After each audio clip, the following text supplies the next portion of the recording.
Hello, hello, my lovely Taurus. Welcome to Vivid Vibration. My name is Christina. I hope that y'all are doing well. This feels really tall, doesn't it?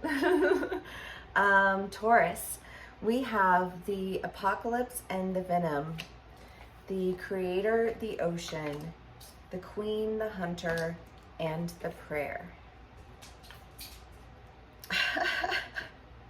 I have no idea. Is that Aerosmith?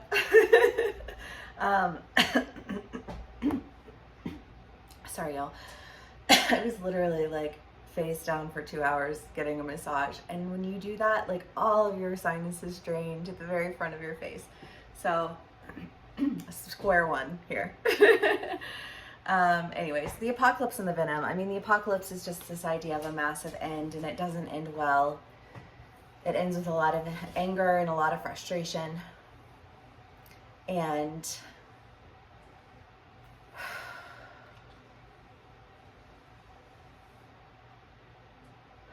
just that feeling, right? That feeling of like, sometimes you just don't even know what to do. Sometimes that is a real feel, you know, where you're just like sick to your stomach. And I feel like that sick to your stomach feel is almost this like, oh, and you can't take it anymore. You have to face that pain point. You know what I mean? Like it hurts so much that I have to deal with it. It's gotten out of hand.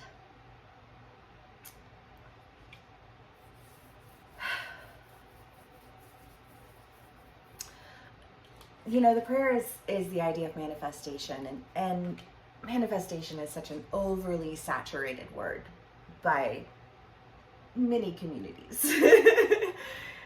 But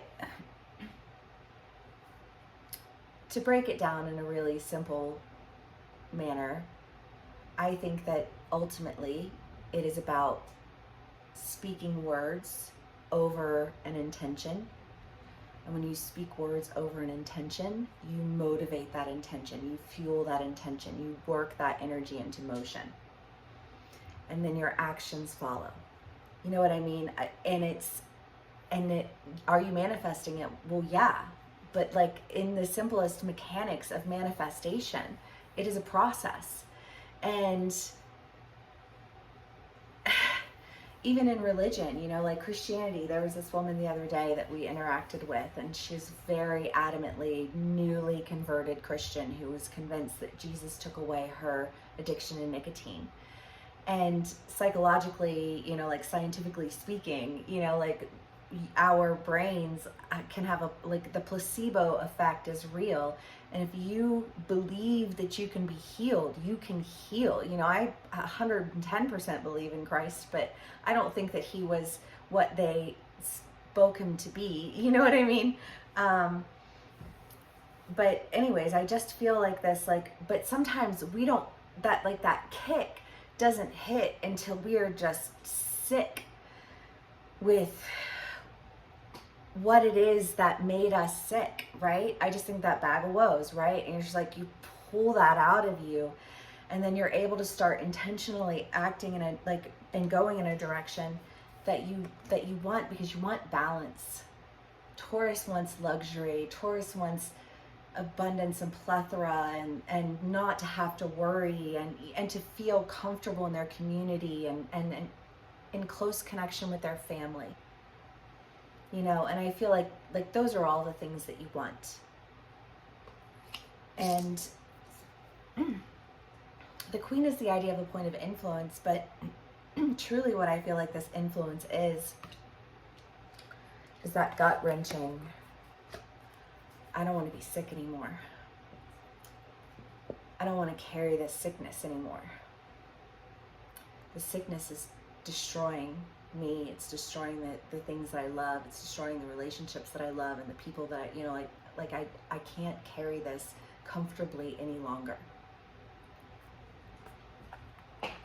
And so I have to make this change.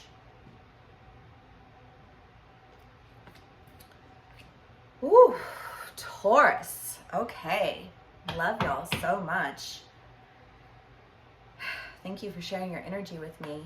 This feels very, just like a very internal, intimate experience that you're having, because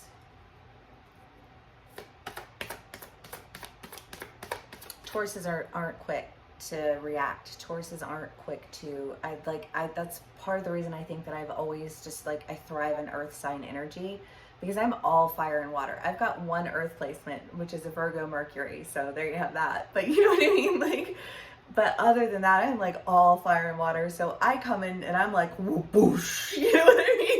Like, it's big, it's loud, it's dramatic, you know, and I'm not gonna mince words. And I'm gonna see something for what it is, and I'm gonna call a spade a fucking spade. You know what I mean? And people appreciate that until they don't. You know, and I feel like you don't, that's not your energy, that's not your vibe, that's not the way that you handle things. And so thankful for you all, you know what I mean? Because people like me would not be given the freedom to express ourselves in the manners that we do if it weren't for people who were able to just allow and to hold space for that. You know, so thank you so much to my Tauruses who hold space, you know, and are slow to react. But I do feel like there is this sense of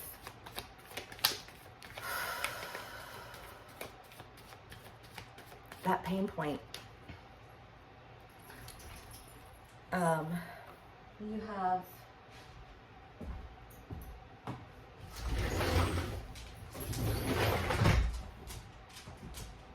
the Two of Pentacles, the Three of Wands, the King of Cups, the Eight of Wands, and the Wheel of Fortune. Well, some of my Tauruses could be going on a trip. Fun. Be safe. But it feels like you're, I mean, this is a quick decision. Much speed here.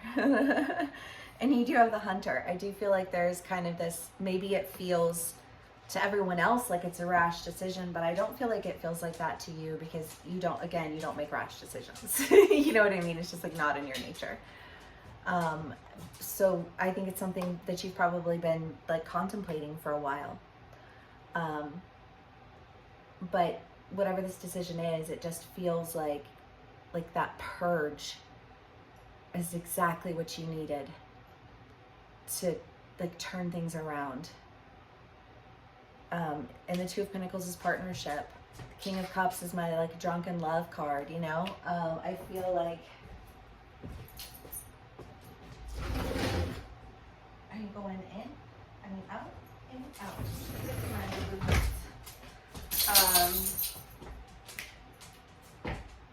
King of Cups, drunken love. I feel like whatever it is that you're doing, like it's coming, it's backed with a lot of passion. You know, because it does feel like that. Like I've been digesting this apocalypse that's been happening, you know, existing in that slow gestation of it all. And I think as you come out of that, you know, like that's when you're starting to feel that, like, I mean, I have a really hard time just personally differentiating my passion from my creativity, because I can't be creative with something that I am not passionate about. You know, I love advertising because advertising is telling a story.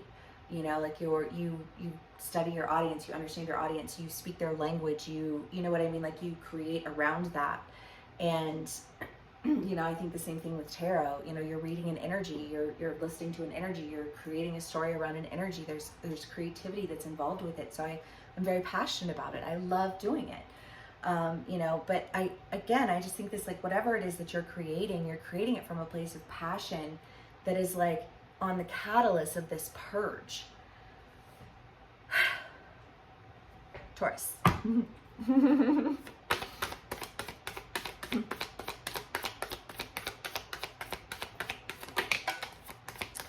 The Fairy Stallion, the Moon, the Seven of Wands.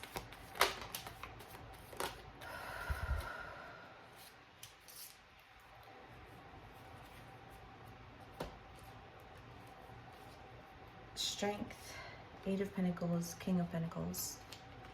I mean, you're looking through with some majors though.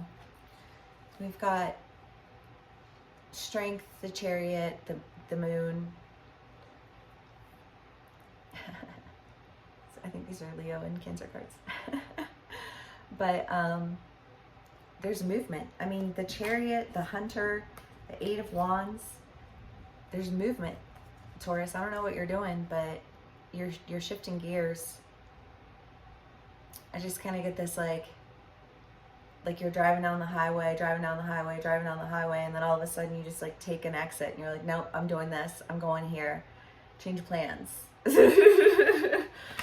However that plays out for you.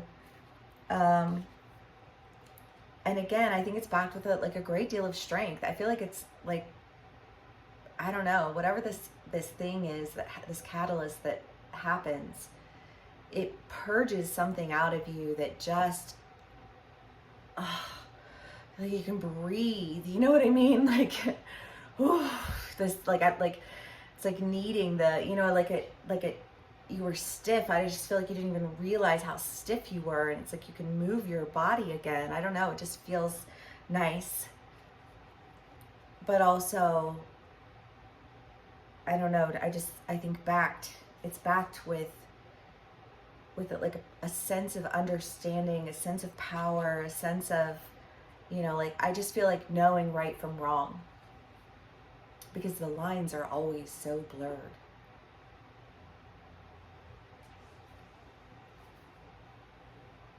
And you feel like you can't trust your gut because it doesn't seem like it's the thing you're supposed to do, but your gut doesn't lie. Your gut is actually your first brain. So there's that. Okay, Taurus. Let's see what else we can get for y'all. We got a longer read tonight, you guys, but this is a beautiful read, so I'm here for it. Thanks for being here for it too. Okay. The Six of Pentacles, the Magician, and the Moon again. Well, yeah, I mean, this one specifically is just kind of that idea of like steal from Peter to give to Paul, and it, energetically speaking, that's what you're doing when you don't trust your gut and you allow other people to make decisions on your behalf, when like your body is physically saying to you, that's not right. Listen to me. You're stealing from yourself to give to other people, and that's not copacetic and that's not healthy. And you do need to trust your intuition, because that's when you're going to really be able to start tapping into your magic. It's there. You've been working on it. You've got a stockpile full of it. You're good to go, right? Okay. Taurus. Let's do one last card. Ooh, two cards. The Underworld and the Sustainer. Well, when you're purging, when you're pulling out all the things that were just like making you physically ill, you have a lot more energy. You have a lot more focus. I just feel like you feel like you're actually able to sustain with a very solid understanding of what it is that was making you sick, so that you can make sure you don't do that anymore. Because we are the captains of our own ships. And sincerely acting on behalf of yourself is something that society shuns consciously and subconsciously. And there is a line to be drawn with that, but we don't even approach that line. And I feel like you're approaching that line, and it's helping you to really just stand sincerely in who you are. Trust your gut when you need to trust your gut, and move in the directions that you need to move in when you need to move in them. And I just get this feeling of like, I'm trusting my gut. I'm taking the exit. I'm All right, Taurus, I love y'all so very, very much. Thank you so much for spending some time with me and sharing your energy with me. This was a beautiful fucking read. I loved it. Please do give me a like, share, and subscribe if it did resonate, and I will see y'all again soon. Bye.